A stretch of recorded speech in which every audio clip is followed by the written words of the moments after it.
मराठा मोर्चांपाठोपाठ आता राज्यात ओबीसी समाजाचेही मोर्चे निघणार आहेत। सध्या अटकेत असलेले ओबीसी नेते छगन भुजबळ यांच्या समर्थनासाठी हे मोर्चे काढण्यात येणार आहेत। भुजबळांच्या विरोधात सूडबुद्धीने सुरू असलेली कारवाई थांबवावी आणि त्यांना जामीन द्यावा याकरता इतर मागण्या या मोर्चाच्या माध्यमातून करण्यात येणार आहेत। या सर्व मागण्या घेऊन 3 ऑक्टोबरला नाशिकला तर 20 ऑक्टोबरला बीड इथे ओबीसी समाजाचा मोर्चा काढण्यात येणार आहे। या निमित्ताने राज्यातील ओबीसी चळवळ भक्कम करण्यासोबत भुजबळ यांच्या समर्थकांचे राजकीय पुनर्वसन करण्याचा प्रयत्न होत असल्याची देखील चर्चा रंगली। ही नवी राजकीय समीकरणं नाशिकमधल्या आगामी महानगरपालिका निवडणुकांवरही प्रभाव टाकू शकतात। कालच पंकजा मुंडेंनी जे रुग्णालयात जाऊन छगन भुजबळ यांची भेट घेतली होती।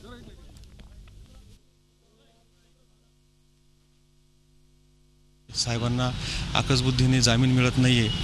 आज त्यांनी एवढं मोठं कार्य केले, आज प्रत्येक पक्षात होते आणि साहेब सर्वात महत्त्वाची गोष्ट म्हणजे कोणत्या पक्षाचे किंवा असं जातीचा हा असा काहीच विषय नाही। साहेबांचे समर्थक सगळीकडे आहेत आणि सगळ्यांचा उत्स्फूर्त प्रतिसाद आम्हाला भेटला।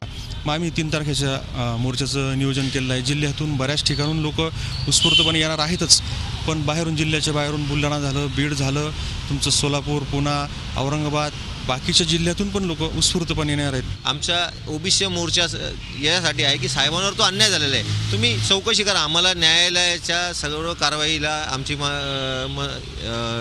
सहमत आहोत आम्ही, म्हणजे न्यायालयाच्या कुठल्याही विरोधाच्या भूमिकेत आमचा मोर्चा नाही, परंतु साहेबांवर जी सुडात्मक कारवाई केली जाते आहे, त्यांना जामीन दिला जात नाही आहे गेल्या 6 महिन्यापासून, त्याकरता हा मोर्चा आहे।